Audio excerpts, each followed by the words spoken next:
Immigration and customs enforcement America ने जो अभी काफी अरसे के बाद फिर से एक एक्शन लिया जिसमें इमिग्रेंट्स को जो है वो अरेस्ट किया गया, उसकी वजह से पूरे अमेरिका के अंदर स्लोली एंड ग्रेजुअली तमाम शहरों के अंदर जो है वो एकदम से प्रोटेस्ट शुरू हो गए। और प्रोटेस्ट मतलब वो पहले जो है वो पीसफुल प्रोटेस्ट थे और आहिस्ता ही आहिस्ता वो पीसफुल प्रोटेस्ट जो है वो एक हंगामी मंजर में चेंज हो गए। और फिर जो नॉर्मल पुलिस, जो अमेरिका की जो सिटी पुलिस है, उनके हाथ से सारे मामलात निकल गए। फिर उसके बाद जो है वो स्पेशल फोर्स को बुलाना पड़ा। तकरीबन 2000 के करीब जो है वो स्पेशल फोर्स के जो हैं वो पर्सनल्स मंगवाए गए। मगर जब उनसे भी जो है वो क्राउड हैंडल ना हो सका तो फिर उसके बाद 700 मरीन जो हैं वो अमेरिका ने वो मंगवाए हैं, मतलब शहर के अंदर हालात ठीक करने के लिए, लोगों को कंट्रोल करने के लिए। और मरीन्स का जैसा कि पूरी दुनिया जानती है, मतलब मरीन्स का स्टैंडर्ड वो है जो कि आप देखें हमारे पाकिस्तान के अंदर जो एसएसजी का या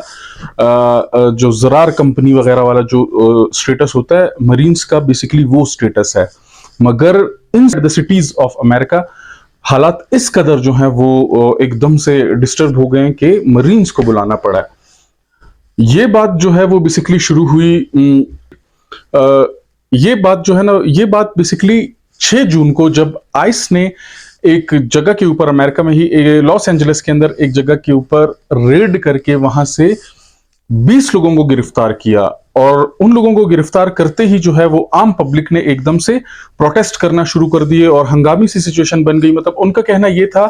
कि आप जो पीसफुल इमिग्रेंट्स भी अगर जो रह रहे हैं, जो हमारे साथ घुल मिल गए हैं, जो लोग, अमेरिकन खुद ये कह रहे हैं कि जो लोग हमारे साथ अब घुल मिल गए हैं, जो हमारे अपने लोगों जैसे हो गए हैं, आप उनके साथ ये क्यों कर रहे हैं? जो इलीगल इमिग्रेंट्स आ रहे हैं, जो डेली बॉर्डर क्रॉस करके घुस रहे हैं 2 नंबर तरीके से, आप उनको क्यों नहीं पकड़ते हैं? आप उन लोगों को क्यों पकड़ रहे हैं जो हैं तो इमिग्रेंट्स, मगर उनके अब बच्चे भी अमेरिका के अंदर ही पैदा हुए हैं, तो आप इस तरह से क्यों कर रहे हैं? और फिर एक जो है ना, जो इस वक्त अमेरिकन हुकूमत की पॉलिसी जो मैं कहता हूं नेगेटिव जो जा रही है, उसकी बेसिक वजह यह है कि मतलब ये बहुत ही इलीगल किस्म का जो है वो एक तरह से रेड्स हो रही हैं। मतलब आप काफी दिन आप खामोश रहते हो 4-5 महीने बाद, उसके बाद आप एकदम से जो है वो रेड स्टार्ट कर देते हो और मतलब उन लोगों के ऊपर रेड्स करते हो जो लोग मतलब 20-25 साल 30 साल से जो है वो अमेरिका में पुरअमन तरीके से रह रहे हैं। ना उन्होंने कभी कोई क्राइम किया अमेरिका के अंदर, ना उन्होंने कोई चोरी की है, ना ही उनके हमसाए अहलो अहयाल, मतलब ना उनसे कोई वो बंदा डिस्टर्ब है। मगर फिर भी जो है वो जो आइस है उसको मतलब पता नहीं क्यों ये लोग नहीं पसंद और वो इन लोगों को रेड करते हैं। अच्छा, फिर इसमें सबसे ज्यादा जो जालिमाना चीज है ना वो ये है कि ये लोग जब किसी को भी अरेस्ट करते हैं, किसी मर्द को जब ये अरेस्ट करते हैं, स्पेशली औरतों को भी, तो उनके बच्चों से उनको अलग कर दिया जाता है। उनके बच्चों से उनको अलग करके काफी दिन जेलों में रखा जाता है, ठीक है। और उनके बच्चे जो हैं वो बेचारे, मतलब वो फिर उसके बाद, हालांकि उनको जब गवर्नमेंट उनको अपनी डिटेंशन में रखती है तो उनको स्कूल वगैरह भेजती रहती है, मगर उन बच्चों का सारा ध्यान, सारा मतलब जो उनकी पढ़ाई वगैरह है वो सारी मतलब अपनी जगह पर रह जाती है। लाजमी सी बात है, मतलब छोटे बच्चे माँ बाप के बगैर कैसे रह सकते हैं? और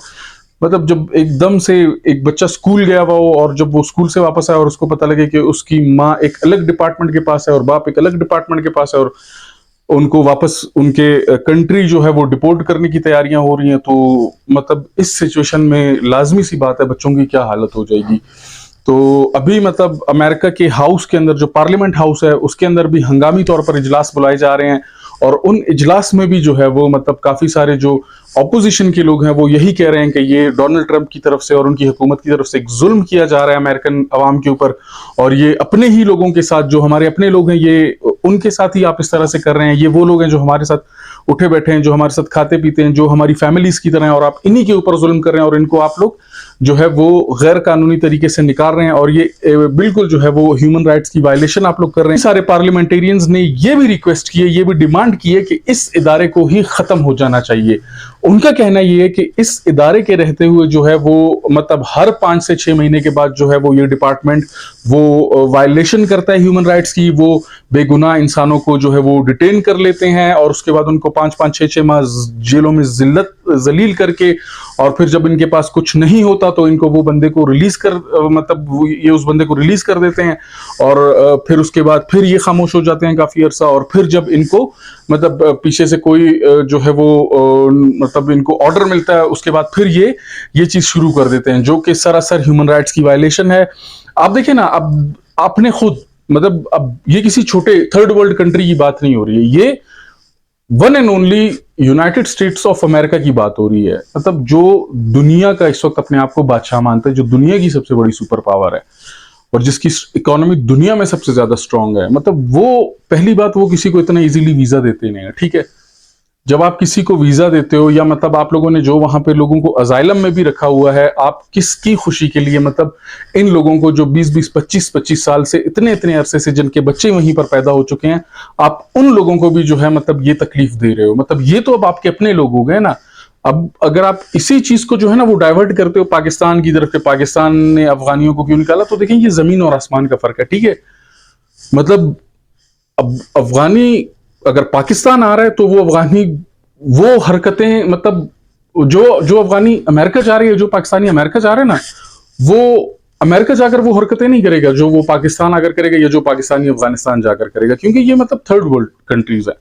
तो यूनाइटेड स्टेट्स ऑफ अमेरिका जाके कोई भी जो है ना वो ऐसी हरकत नहीं करता जिसकी वजह से उसको निकाल दिया जाए, या उसको अरेस्ट किया जाए, या उसकी फैमिली को उससे अलग किया जाए। वहां पे लोगों की यही कोशिश रहती है कि हमारे रिकॉर्ड अच्छे रहें, और हमें जल्द से जल्द जो है वो सिटीजनशिप मिल जाए, हमें पासपोर्ट मिल जाए, हर किसी की